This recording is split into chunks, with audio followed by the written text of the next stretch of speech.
안녕하세요. 봄바람처럼 유쾌하고 호탕한 순례주택이라는 유은실 소설가의 책을 소개하도록 하겠습니다. 비룡소에서 나온 책인데요. 아주 단숨에 읽을 수 있는 책이라 올해 아직 한 권의 책도 읽지 않으셨다면 이 책을 꼭 권해드립니다. 왜냐하면 어떤 사람이 어른인지가 나오기 때문인데요.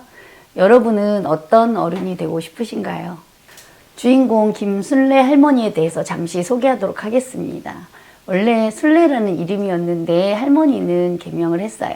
저자 유은실은 자신의 이름이 매우 촌스러운 이름이라고 생각하는데 단명하는 자신의 운명을 길게 만드는 사주를 믿어서 계속 사용하는 것이 아니라 부모님들의 마음이 담긴 이름이기 때문이라고 합니다. 김순례 할머니는 개명을 했는데 여전히 순례입니다. 그러나 이번에는 그 의미가 달라지죠.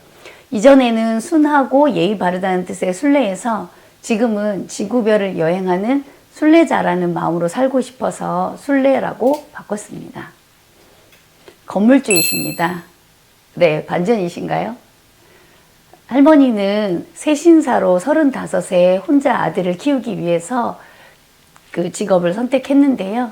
45세에 때를 밀어 번 돈으로 산 집이 있어요. 그 집을 떼탑이라고 불렀죠.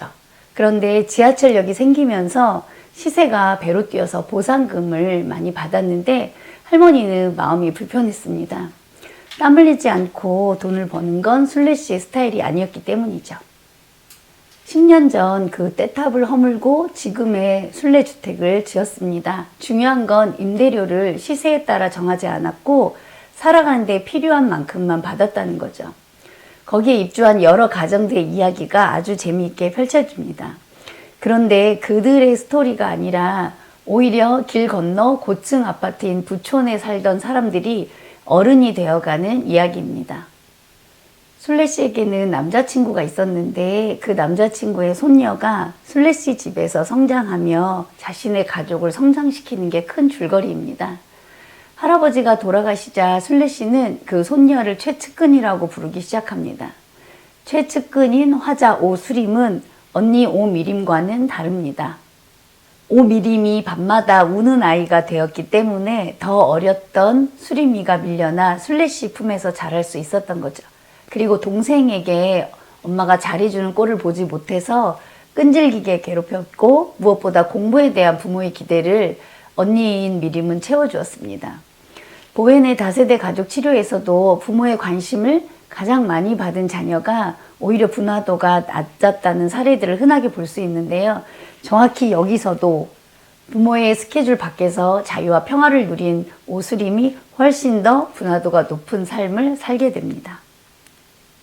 엄마는 자신의 아버지의 소득에 기대고 아빠의 누나들에게 생활비를 지원받아서 생활을 해오다가 할아버지가 돌아가시면서 할아버지가 사기를 당해 빚을 남기게 된 것을 알게 되죠.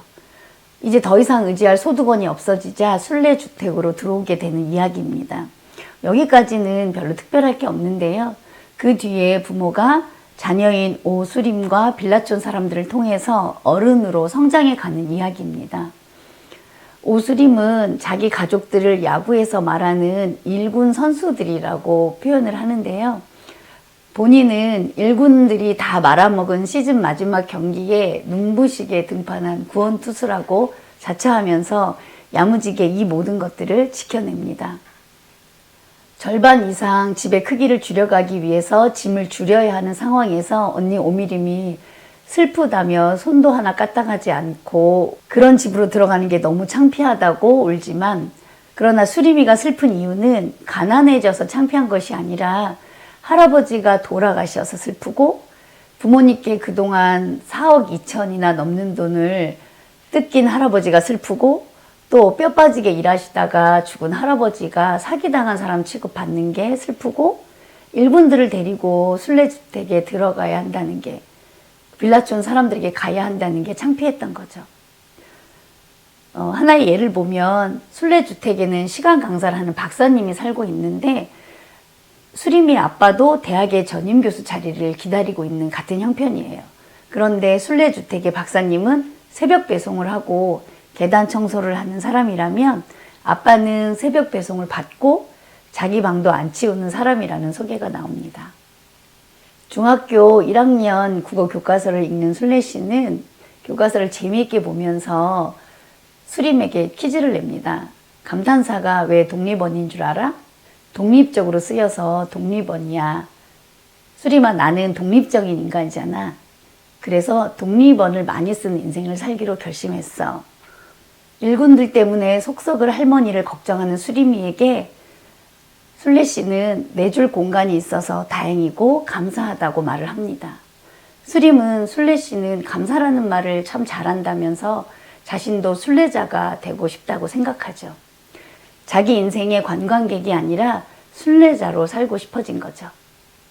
이웃집 사람들이 할아버지 유산으로 엄마를 속이며 순례 씨에게 잘하도록 상황을 만들지만 순례 씨가 진실을 먼저 밝힙니다.